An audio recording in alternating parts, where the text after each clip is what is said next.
All right, guys, got a little challenge lock here. Obviously a Kwikset, and this is from the inside of a deadbolt, but it doesn't matter. This is a challenge lock, and I got a note and an envelope, keys inside. Jacob is a man of few words. Enjoy it, use shims, or take the top clip off.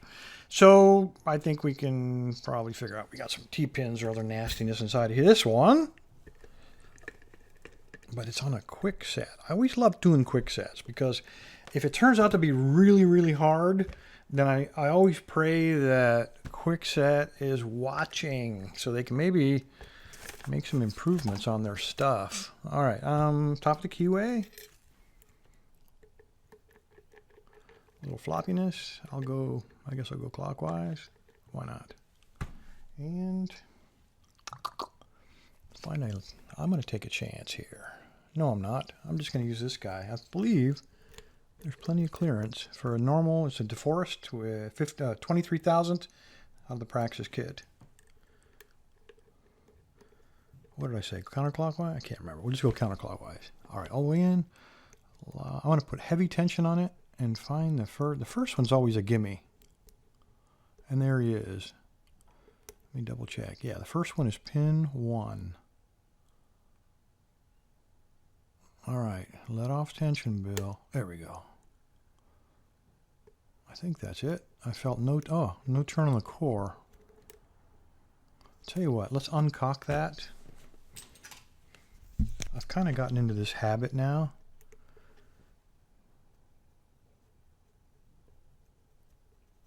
There we go. Now let's try it again. Oh, it was pin 1, this first binder. Very light tension. And I think I got him. Okay, here we go. Pin 3. Totally bound. I'm letting up on the tension again. Very light. Okay, I think I'm going to have to stay with super light tension on this one, guys. Because I just barely touched that pin. Looking for another binder.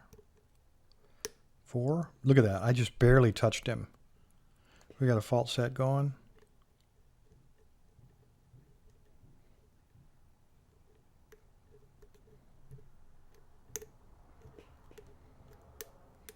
There's some counter rotation right there on 5. Let me get centered perfectly.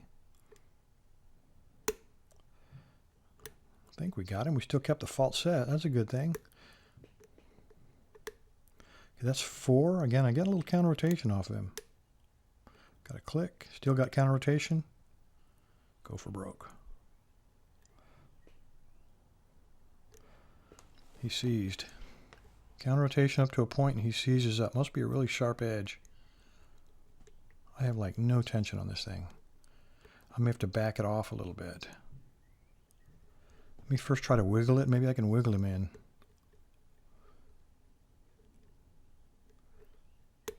There we go. That was 3 again. I think that's 1.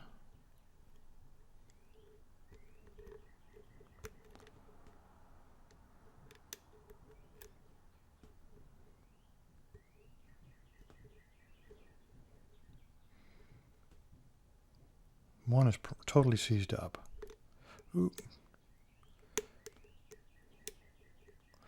I think I had 2 light attention. I think something fell down.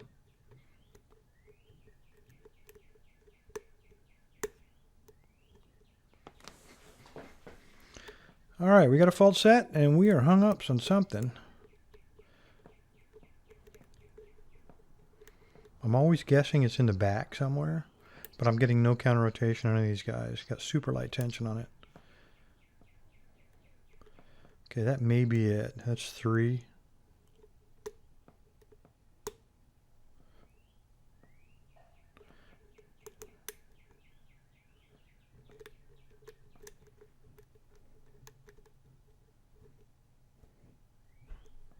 All right, maybe this is enough hook, guys. So, let's go to this guy. No, maybe not. He's a little too much, I think. Let's try it.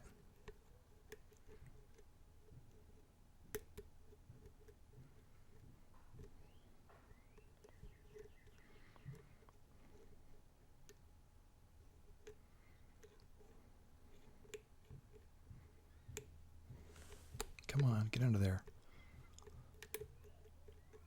There we go.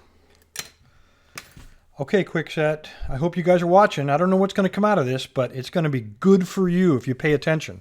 Let me cap that up so I don't dry it up. And let's get inside of here. 5-pin lock. Should not be that hard. All right, let's take a look at the key.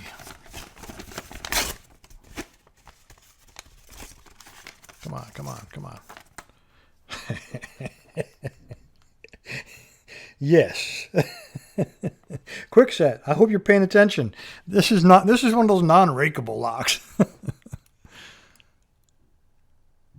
Get in there.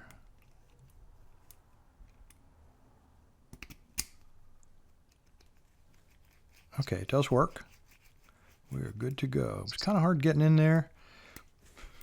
And kind of hard getting out. Come out. There we go. And that's what you expect, but it does work. Valid challenge lock. Oh, crap. I should have just left them in there, but I've got to take the tailpiece off. Let's do it.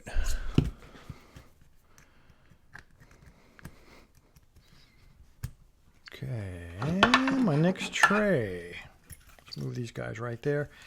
A lot of you guys ask about this one, too. And you have to look around and find this guy. Steven Zealous. He made all of these walnut ones. Did beautiful work for me. I reviewed them a while back when I first got them, so you have to go back. I'll see if I can't find his email and put it in the description, just to make it easy for everybody. Now he goes in easy. Isn't that weird?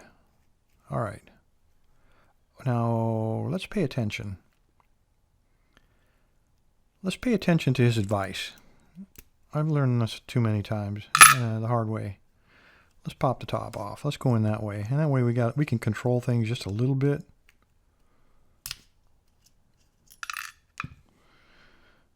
All right. Right away I can see chamber 1 has no spring.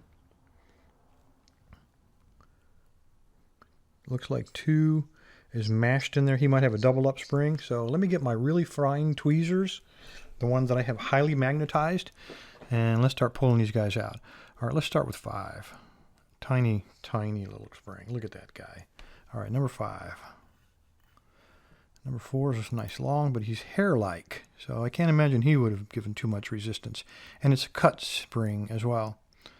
3, again, look at that. It's like it came out of a watch or something. Number 2. 2 is a tiny one, but he was mashed. I mean, he's really squished. I don't think I did that. And there's nothing in chamber number 1. Again, let's dump this backwards. We're going to start and dump out number 5. And I'm going to dump him in my hand so you can see how these things kind of come out. Hopefully. Oh, man. You try to do it right. It doesn't always work. All right, we got this homemade. Number 5 goes like that. And the key pin fell right here. Also highly serrated and spooled. So it's a hybrid pin. Try to do it a little neater this time, Bill. Maybe. The problem is we got serrations in there.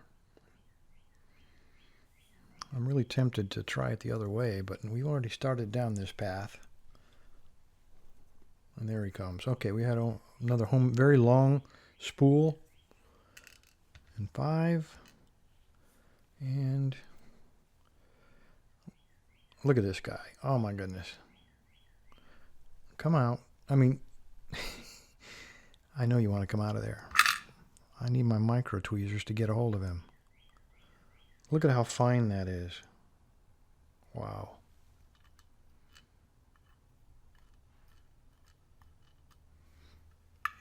All right, now let's go back to number 3. Let's get number 1 now. Because of that ledge, it's hard for me to go that way. All right, we have homemade serrated. Very nice. How do you guys do this, man? It must be like a tiny little lathe. He was around that way. And look at the serrations on that. Looks like it's spiraled. Very cool. All right, number 2.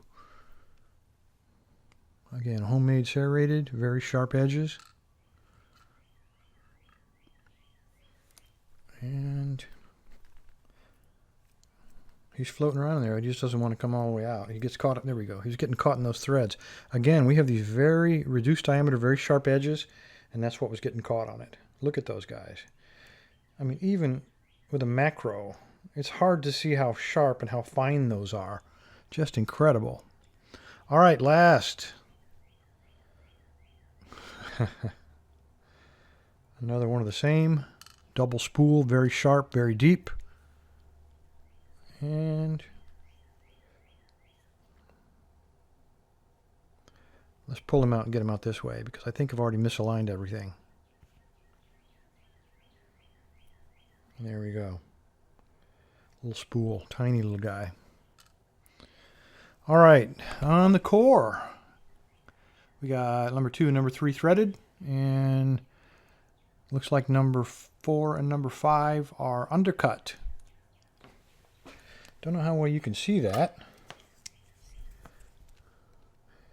don't know if that's any better or not, but I had to use my flashlight from Erroneous Designs to prove that I'm worthwhile. Yep. I almost said number 1 was threaded, but it is not. On one side we got some striations down there, little lines, but it is not thread. So 2 and 3 only, and then undercut on 4 and 5. Upstairs, it looks like number 1 and number 2 are threaded. 3 is standard. Number 4 and number 5 also threaded all the way through. Awesome lock. Kwikset. Take notes. This is how you should be cutting keys, and this is how you should be pinning your locks, perhaps. Maybe not this radically, but this would be a great start to improving your security. Anyway, Jacob, I appreciate you going to all the work for this. Very nice work. Appreciate it. Everybody else, stay safe. Stay legal, guys.